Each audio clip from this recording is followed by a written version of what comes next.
4, 1. Hallelujah.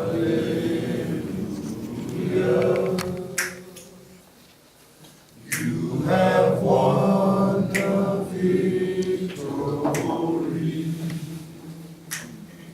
3, 4, 1. Hallelujah.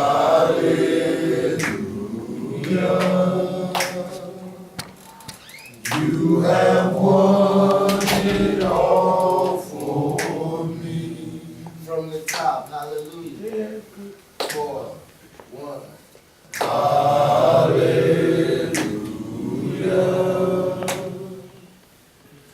You have won the victory. 4, 1. Hallelujah.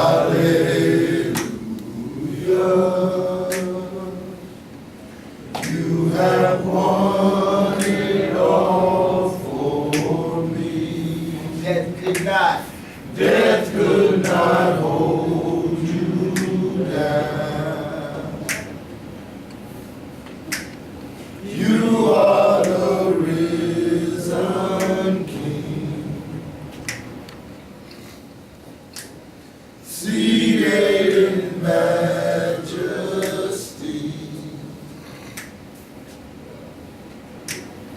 You are the risen King.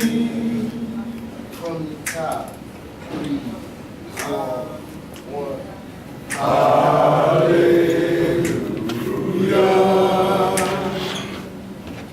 You have won the victory.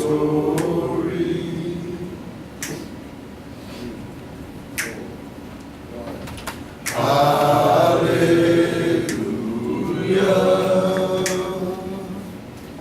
You have won it all for me.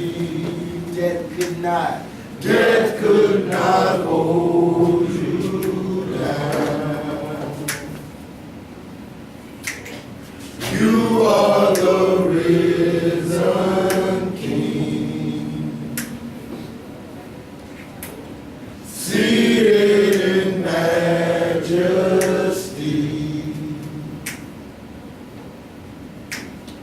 You are the risen King.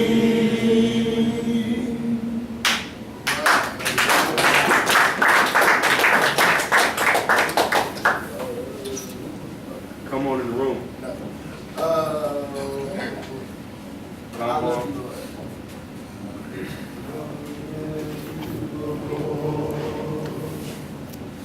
And I lift my voice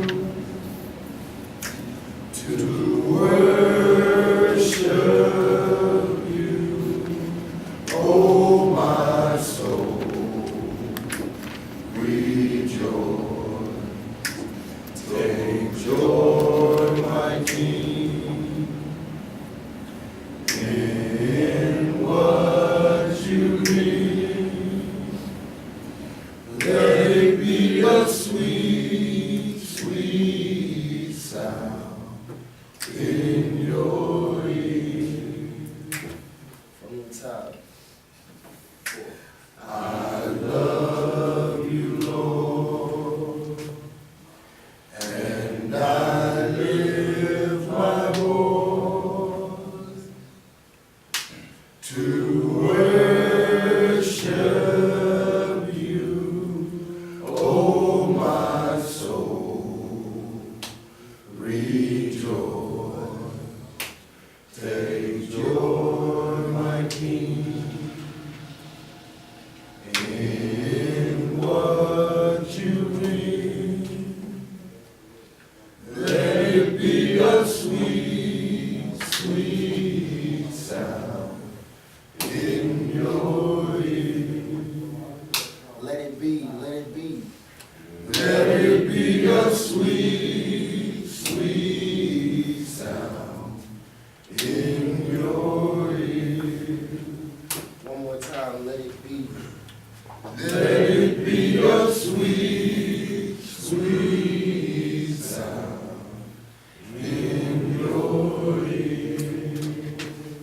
Do rain. Holy Spirit rain on me. Rain. Hey, let's do rain. 1, 2, 3, 4. Rain. Rain. Holy Spirit rain on me. Rain. Holy Spirit rain on me. Touch my mind. Touch my mind, touch my heart, touch my spirit, every part. Holy Spirit, rain on me. From the top. Rain. Rain. Holy Spirit, rain on me. Rain. Holy Spirit, rain on me. Touch my mind. Touch my mind, touch my heart, touch my spirit, every part. Holy Spirit, rain on me. I can hear the rain fall. I can hear the rain fall. It's raining in here. I can hear the rain fall. It's raining in here. From the top. Rain. Rain, Holy Spirit, rain on me.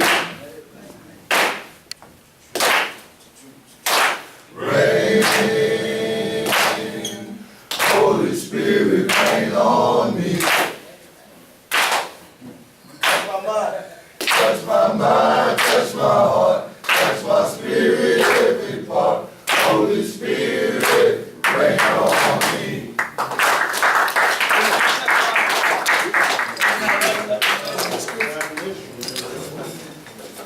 I can hear the rain fall. It's raining here.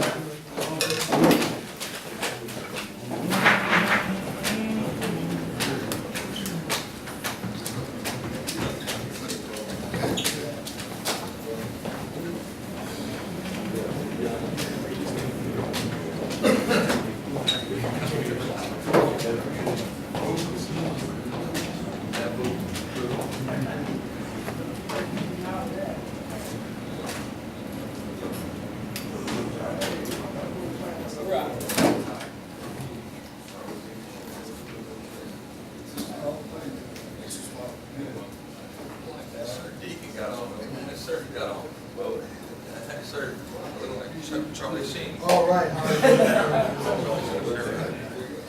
Good evening, brothers. All right. All right. Glory. Santhosh. I'm just going to read from Revelation 12 and chapter 11. And they overcame him by the blood of the Lamb, by the word of their testimony, and they loved not their lives unto the death.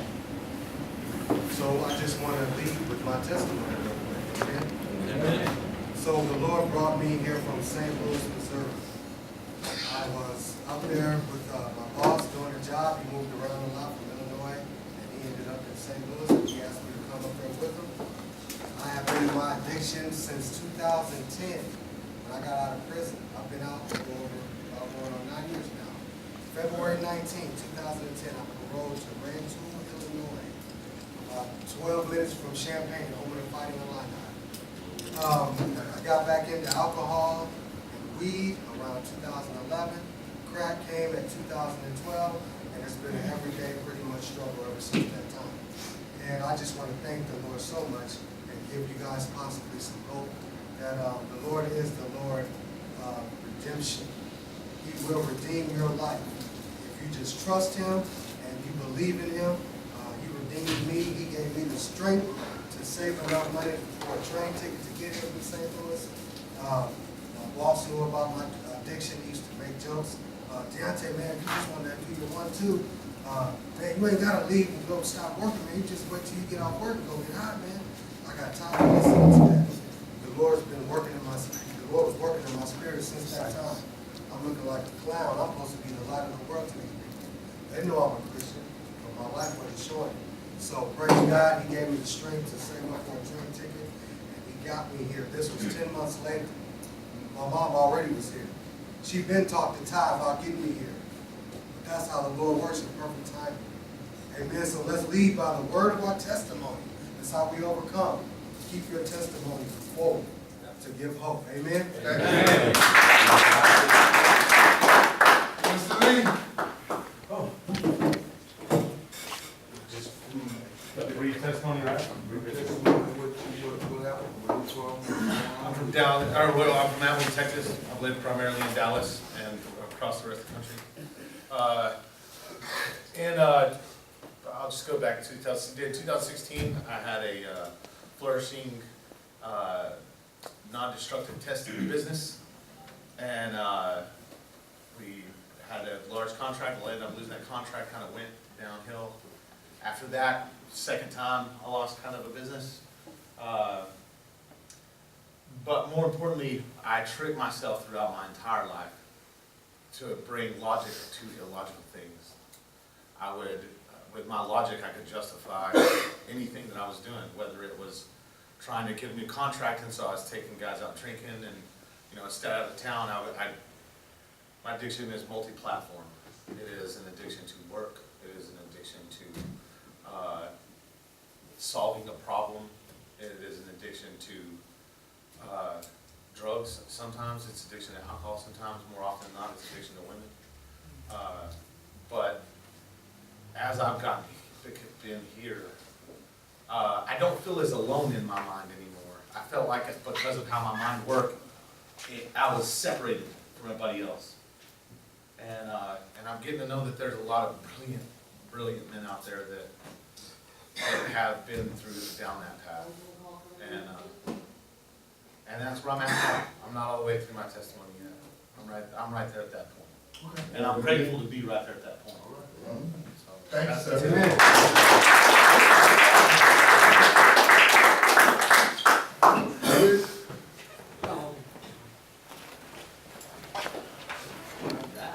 Oh, How's everyone doing? oh, It's going to get cold tonight.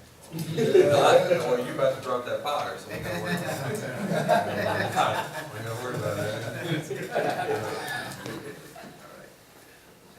So, as we sang today, rain, Holy Spirit, rain on me, right? So I just want to kind of add on to that, on receiving the Holy Spirit, and so the Word of God, Jesus Christ said that if you tarry in Jerusalem, and you shall receive power from on high, right? All right. And so even after the death of Jesus, after he resurrected, he commanded the people to wait for the power of the Holy Spirit to move in their lives. And so the reason he promised is because he knew that in this world it's not by our strength. We can't do it by our strength, right? Because in the book of Joel, I believe it says that not by might, not by power, but by my spirit, saith the Lord of hosts, right? And so every time we try to do things by our own strength, we end up failing. Were you going to say a testimony? No. Oh, go. Book of Joel. Okay. All right, oh, yeah. About a fire. Very good. Just give more than So I just want to look at a few verses, and then we'll just go to a couple of points, and then I'll turn it over to Pastor Santhosh. Acts chapter 1, verse 8. And it's a verse that most of us are familiar with.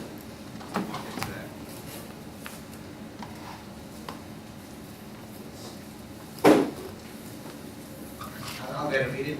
But you will receive power when the Holy Spirit comes upon you, and you will be my witnesses, telling people about me everywhere, in Jerusalem, throughout Judea, and Samaria, and to the ends of the earth. So it's the first part, and you shall receive something when the Holy Spirit comes on you, and it's power, right? And so the reason the Holy Spirit comes on us is to give us power, to live in in this world with His power, not by our power, not by our abilities or capability. Because I like what you said. There's a lot of things that can pull us, right? We tend to be very smart people, and we tend to do things, try to solve things on our own, right? But when the Holy Spirit comes and we allow Him to move, then His wisdom, His guidance is what we need. That's why Paul constantly says, walk in the Spirit, right? Walk by faith and not by sight, right? And our typical habit is to walk by sight, right? We need to see something. We need to see something tangible, and we need to feel certain types of emotions, and so that's why we do a lot of things, right? The reason we are in our addictions is because we want to feel something, but believing God requires faith, right? It's unseen, and walking by faith is almost like taking a leap of stepping out when there's nothing underneath you. It's kind of like if you ever see the old Indiana Jones movies, when they're trying to find the chalice. I forgot what the title of the movie was. They're trying to find the cup, right? Yeah, and so no, it wasn't that. No, it wasn't that either. We got two for The Holy Grail? The Holy Grail, that's it. Because the Holy Grail was the chalice, right? And so and if you guys remember that movie, there's an abyss, and Indiana Jones is getting ready to step out, right? And because he looks at a book, right? The book says that he has to cross this abyss, right? And it's like an illusion. The minute he steps out, he ends up stepping on actual rocks, right? Do you remember that? Remember that scene? So it's kind of like that, stepping out in faith is. It looks like there's nothing there at the bottom, but there is actually the hand of God to catch us and to hold us. So the power comes upon us so that we can walk in the Spirit of God and not by our own strength. So that's one reason we need to ask for the power of the Holy Spirit to be upon us. The second thing is He's the Comforter. So in our times we struggle with a lot. We struggle with our addiction. We struggle with something to comfort us, right? It could be women to comfort us. It could be our jobs to comfort us. It could be our addiction to comfort us, right? So we're always looking for we as human beings want something to fulfill our lives, and we want something to give us satisfaction, and basically that comfort, right? We're looking for something to fulfill us, right? And the Holy Spirit is the one that is the ultimate fulfillment of our lives, and He gives comfort. In John chapter 14, verse 26, right? And all of you guys are familiar. This is when Jesus Christ Himself, right, says this. So let me take that and share that with you.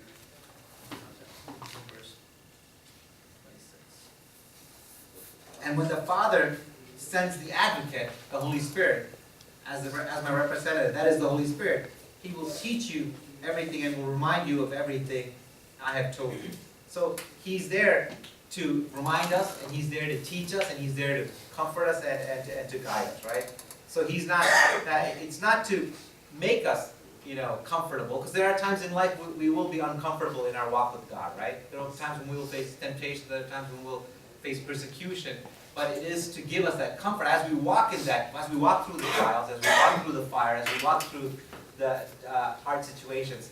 His comfort is within us, and there's an assurance that holds us as we walk forward. The second thing the Holy Spirit does, He gives us protection. The third thing is He gives us protection. Acts chapter 16, verse 6. Acts 16:6. Paul and his companions traveled throughout the Yeah, go for it. Very good, thank you. throughout the region of Phrygia Mhm. and Galatia, having been kept by the Holy Spirit from preaching the word in the province of Asia. When they came to the border of Mysia, That's good, that's good. So what did the Holy Spirit do right there? I mean, that's really the key I wanted to show. The Holy Spirit prevented them from going somewhere, right? Because the Holy Spirit was basically was protecting them. So the Holy Spirit protects us from taking certain steps. We may think that this is the right way to go, but there are times those doors are blocked. Those things may come in the way, and we're thinking to ourselves, my plan was to do this for the Lord, right? And really, Paul wanted to do this for the Lord, to go to this destination. But the Holy Spirit prevented it because that was not the time at that time to go. And so there are times when the doors are closed for us because the Holy Spirit is protecting us. And He gives us spiritual values instead of fleshly desires. That's in Ephesians chapter 2, verse 3. Ephesians chapter 2, verse 3.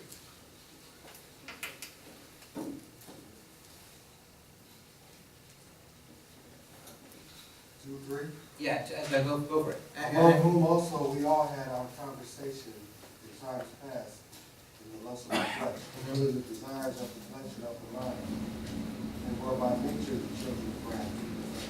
Right, okay, so keep going. But God, who is rich in mercy, for his great love wherewith he loved us, even when we were dead in sins, hath put us together with Christ, by grace you are saved, and hath raised us up together and made us sit together in heavenly places in Christ Jesus, that in the ages to come he might show the exceeding riches of his grace and his kindness toward us through Christ Jesus. Yes. Because we're united with them in Christ, right? Very good. Okay. So the Holy Spirit takes our fleshly desires and replaces them with new desires. And the things that used to draw us to certain things, that's now all of a sudden replaced with new desires. And so the Holy Spirit wants us to walk in the new life, walk in the new ways of his ways. And he gives us new life. So the other thing the Holy Spirit does, he's the Spirit of truth, right? So many things that we follow gives us false hope, right? We think that if I do this, if I go after this kind of sin, it'll give me satisfaction, right? That's really a false hope, right? The things of this world and the things that we follow gives us a false hope that this will be the ultimate satisfaction that we get. If I go after this will be the thing that will solve all my problems. This job, this contract will be the solution to all my problems, right? So the world tends, and not that getting contracts is bad.